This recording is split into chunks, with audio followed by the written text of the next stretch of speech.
जीवन में जो कुछ होता है, मानव को जो सुख दुख मिलता है, उसके पीछे विधि की कोई योजना होती है। मानव अल्पज्ञ है, वो भविष्य को नहीं जानता। अब तनिक पीछे की ओर दृष्टि डालकर देखो तो विधि की योजना का पता चलता है। तो जो कुछ होता है भले के लिए ही होता है, ऐसा मानकर सुख दुख को भोगना चाहिए। विधाता दुख शिक्षा के लिए देता है और सुख मानवता की परीक्षा के लिए। एक ऐसा रहस्य जो श्री राम ने लक्ष्मण से छुपाया। वनवास के दौरान एक दिन श्री राम अचानक गहरे वन में अकेले चले गए। लक्ष्मण पीछे पीछे गए, लेकिन अचानक उन्हें एक अजीब दृश्य दिखा।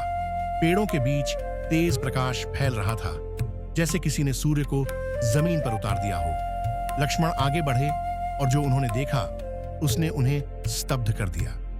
श्री राम किसी मानव से नहीं, वन के एक अदृश्य रक्षक से बात कर रहे थे। कहते हैं कि यह प्राणी देव यक्षों का दूत था, जो केवल उन लोगों को दिखता है जिनका हृदय पूर्णतः निर्मल हो। उस दूत ने राम से कहा, वन के हर जीव, हर पेड़, हर वायु तुम्हारे धर्मयुद्ध का हिस्सा बनेंगे। लक्ष्मण छिपकर यह सब देखते रहे, लेकिन जैसे ही वह पास आए, वह दूत प्रकाश में बदलकर गायब हो गया। लक्ष्मण ने पूछा, भैया यह कौन था? राम मुस्कुराए। जब मनुष्य धर्म के लिए खड़ा होता है तो प्रकृति स्वयं उसके साथ खड़ी हो जाती है। उस दिन लक्ष्मण ने जाना, राम सिर्फ राजा नहीं, प्रकृति के भी स्वामी थे।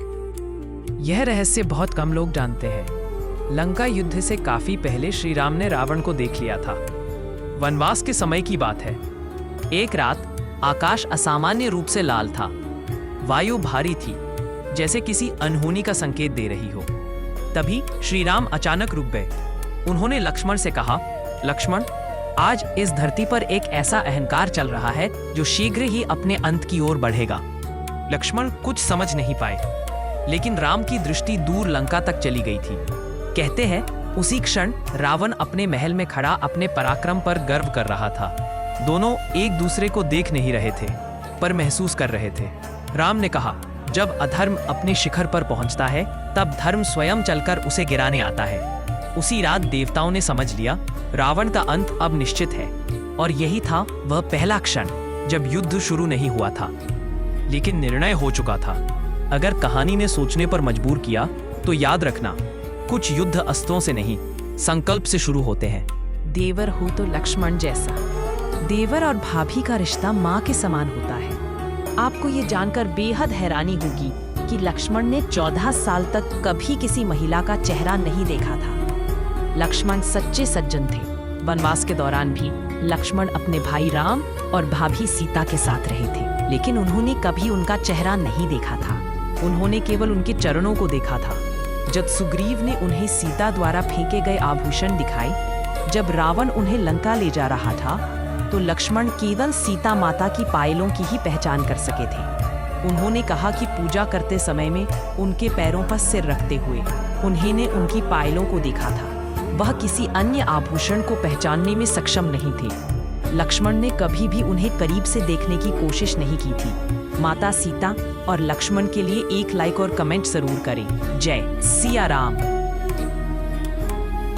हनुमान जी को सिंदूर क्यों लगाया जाता है? वह 90% लोग असली कारण जानते ही नहीं, लेकिन यह कहानी है 5000 साल पुरानी। एक दिन जब हनुमान जी महल में भूख के कारण माता सीता के पास गए, तब उन्होंने माता सीता को अपनी मांग में सिंदूर भरते हुए देखा।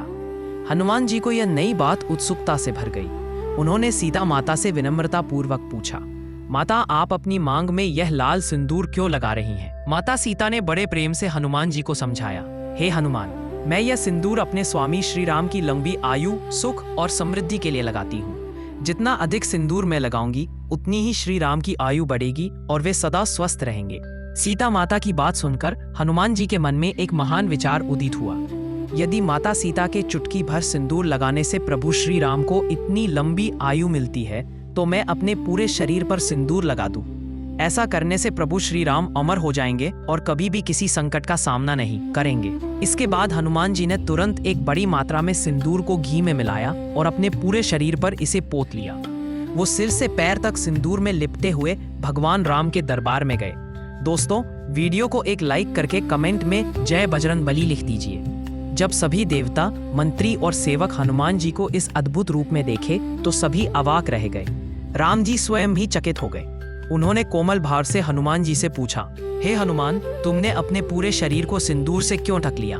हनुमान जी ने विनम्रता से उत्तर दिया, प्रभु, यदि माता सीता के थोड़े से सिंदूर से आपकी दीर्घायु सुनिश्चित होती है तो मेरे पूरे शरीर के सिंदूर से आप अमर हो जाएंगे। मेरी समस्त शक्ति, मेरा संपूर्ण अस्तित्व केवल आपकी सुख शांति के लिए समर्पित है। यह सिंदूर मेरे प्रेम और भक्ति का प्रतीक है। हनुमान जी की इस निस्वार्थ भक्ति को देखकर हनुमान जी को गले लगा लिया और उन्हें एक दिव्य वरदान दिया।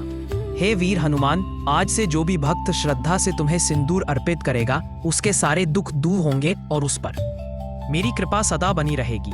तभी से हनुमान जी को सिंदूर चढ़ाने की परंपरा शुरू हुई। दोस्तों, आपको यह वीडियो अच्छा लगा हो तो लाइक करके चैनल को सब्सक्राइब कर लीजिए। जब समुद्र ने श्री राम को उत्तर देने से इनकार कर दिया और फिर जो हुआ वह इतिहास बन गया। कहानी शुरू होती है उस रात जब श्री राम समुद्र तट पर ध्यान लगाए बैठे थे। वानर सेना सो चुकी थी पर राम की आंखों में नींद नहीं थी। 3 दिन हो चुके थे। राम समुद्र से मार्ग मांग रहे थे पर समुद्र मौन था। तभी अचानक चारों ओर एक भयावह गर्जना हुई, जैसे समुद्र ने अपना क्रोध खोल दिया हो। लहरें इतनी ऊंची उठी कि वानर सेना डरकर उठ बैठी। राम धीरे से खड़े हुए और पहली बार उनकी आंखें क्रोध से लाल हो उठी। उन्होंने धनुष उठाया और कहा, यदि विनती से मार्ग नहीं मिलता तो अब अग्नि का मार्ग बनेगा। बस राम ने ब्रह्मास्त्र की कल्पना ही की थी कि समुद्र का देवता स्वयं प्रकट हो गया। वह कांपते हुए बोला, प्रभु, मुझे क्षमा करें। धर्म के स्वामी से प्रतिस्पर्धा नहीं कर सकता, पर मैं एक रहस्य बताता हूं। समुद्र की सतह नहीं, उसकी गहराई में एक मार्ग है और उसी रहस्य के कारण नल नील का सेतु संभव हुआ। एक ऐसा पुल जिसे आज भी विज्ञान पूरी तरह समझ नहीं पाया। अगर कहानी अच्छी लगी तो याद रखना, राम क्रोध नहीं करते, लेकिन जब करते हैं तो स्वयं प्रकृति झुक जाती है। जिसके हृदय में अधर्म और कपट होता है उसकी अवस्था तुम्हारे जैसी होती है। जिसे स्वर्ण लंका के राज सिंहासन पर बैठकर भी जीवन की अपूर्णता का कांटा चुभ रहा है। तेरे जैसे हर दुराचारी को एक समय इस बात का आभास हो जाता है कि उसका अंत समय आ गया है और तब वो एक घायल सांप की भांति सुरक्षा की बिल ढूंढता फिरता है, परंतु उसे कहीं सुरक्षा नहीं मिलती। वही अवस्था इस समय तुम्हारी है। तुम्हारा अंत आ चुका है। रावण, इसी अवस्था का नाम